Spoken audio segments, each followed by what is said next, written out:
Good evening, penny pinchers. Welcome back. We're out here the day after Christmas, feeding these ladies some hay. Apologize for not getting the unrolling for you guys. we tried, but we double tapped the button. We got a video, but no, it didn't last very long. That's what you get for trying to video in gloves.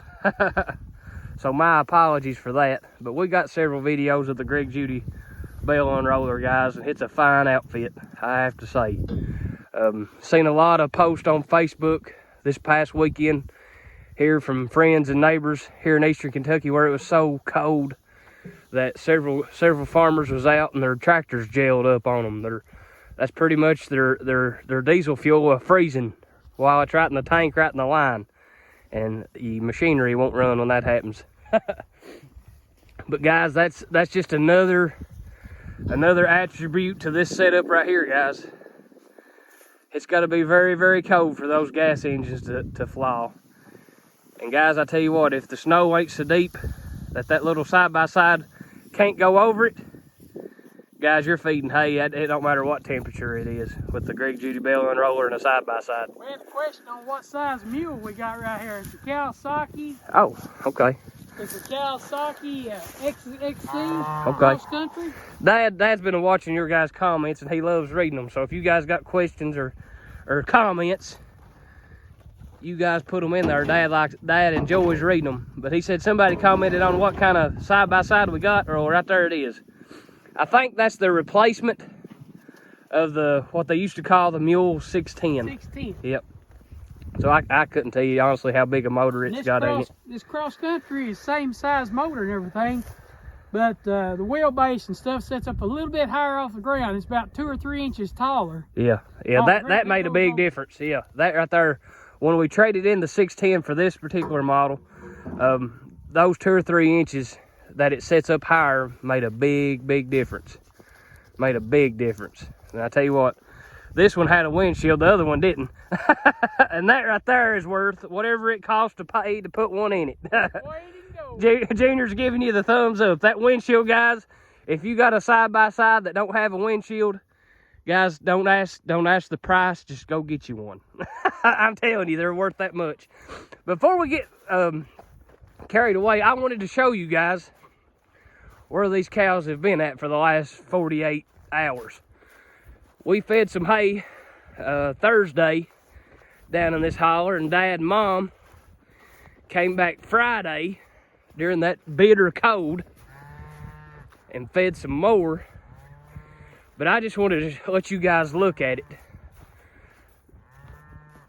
I personally enjoy seeing things like this, guys. I could see it from the road as we was coming over here. I want you to just pay attention to the concentration of manure, guys. I want you guys to just look at the manure pats where that hay has been unrolled at. Guys, that right there is why we do what we do. I mean, that is picture perfect right there, guys. What that manure is, guys, that is essentially as good as, if not better than, fertilizer. And this whole holler right here, guys, just got a heavy dose of fertilizer. And in the wintertime, you can attract that fertilizer. It's the same concept as spreading it. If you got a fertilizer spreader, you drive that fertilizer spreader where you want fertilizer spread at, right? It's the same deal, same concept with rotational grazing. In the wintertime, you feed your hay where you want your fertilizer at. And we didn't particularly want fertilizer right here, guys. You don't fertilize the bottom of a valley. You fertilize the sides and let gravity take it down the rest of the hill. But we done that because it was so cold and we wanted our cows out of the weather. But this is a perfect example of what we're talking about, guys. When you're moving your cattle every single day or every couple of days, or moving your cattle's period, don't even put a time frame on it. When you're moving your cattle's period, you're concentrating their traffic. You are designating exactly where they're pooping, where they're peeing, where they're staying at 24/7 while they're in the paddock that you've got them in. So over the course of a year, over the course of a winter time, moving your cows, guys, into different paddocks. So this has been our paddock, guys, for the last 48, 72 hours, something like that. We're done here. We're moving. We're going somewhere else. And until this snow melts off, until this ice freezes, we're going to be doing the same thing in another paddock. So if you do this across your whole farm over the course of a winter time, guys, look how much concentration of manure and urine, aka fertilize, aka carbon, in the way of the hay. Look how much of that you're putting down across your farm, guys, just simply by feeding your cows. You've got to feed hay, right? I mean, very few, I don't know if there's any farm that goes without feeding hay, period. You've got to feed some, or we do here at Penny Pincher Farm. There ain't no way around it. When the grass is froze like it is now, you got to feed hay, guys. Or if there's so much snow on it that the cows can't get to hay, you've got to feed it. I'm gonna step over this line right here, or attempt to. And I'm gonna go up here and show you guys. So after we feed hay in this little jag for a few days, it's gonna look just like it is back there in the holler. But just to give you guys a little insight on what we're doing right now, we're kind of making a management move. We're maybe a couple days late on the scene for it. But I was talking to Dad on the way over here. Since this grass is froze, this is the side of the farm that we've already grazed. There's not stockpile, there's a lot of residuals, what we'll call it. So, it don't necessarily, we're not going to hurt anything by having cows over here and feeding them hay. They're not going to really hurt anything.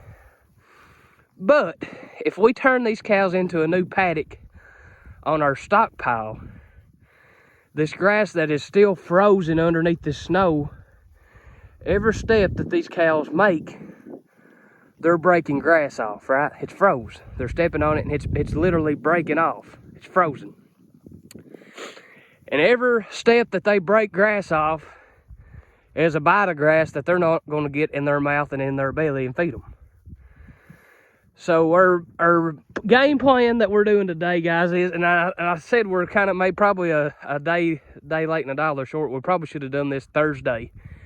But we're moving them back onto the half of the farm that's already been grazed, where it don't matter, essentially, if they're stepping on grass and it's getting broke off, because it's still acting as carbon. It's still going back to the earth.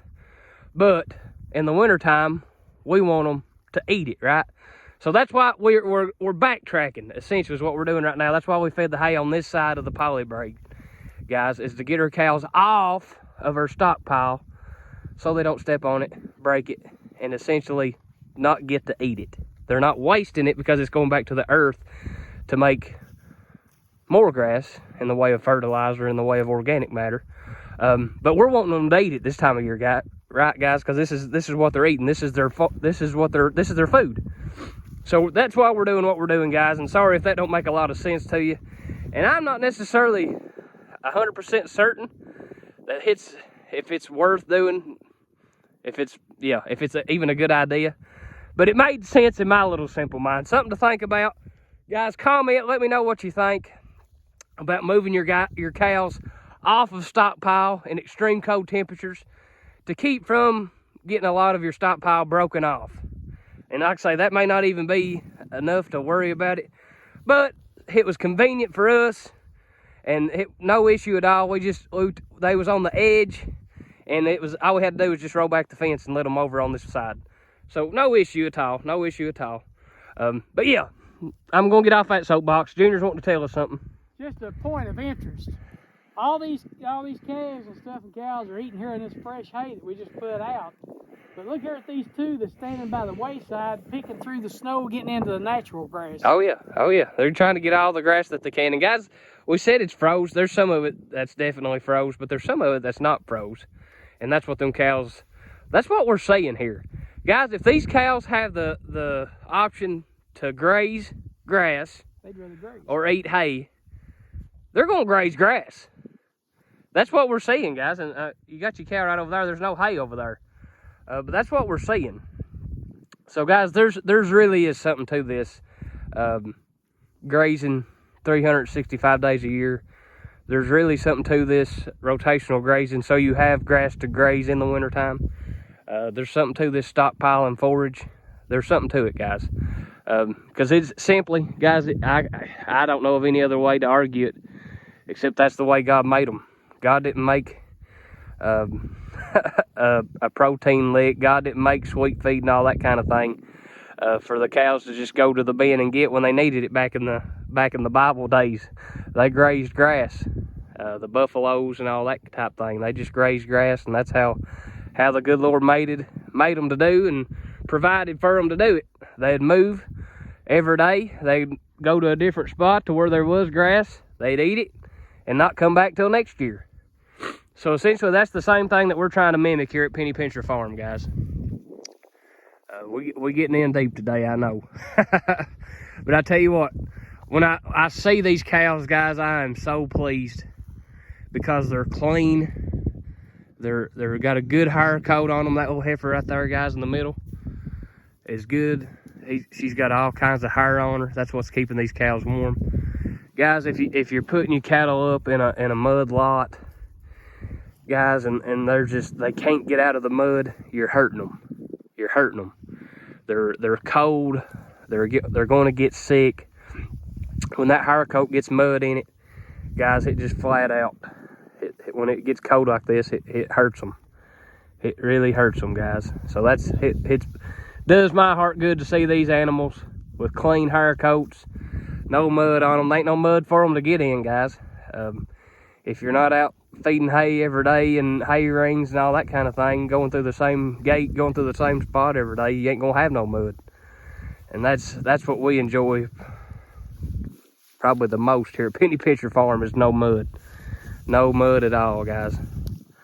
So welcome back. Thank you guys for sticking with us. Looking at a little bit of snow moving in today.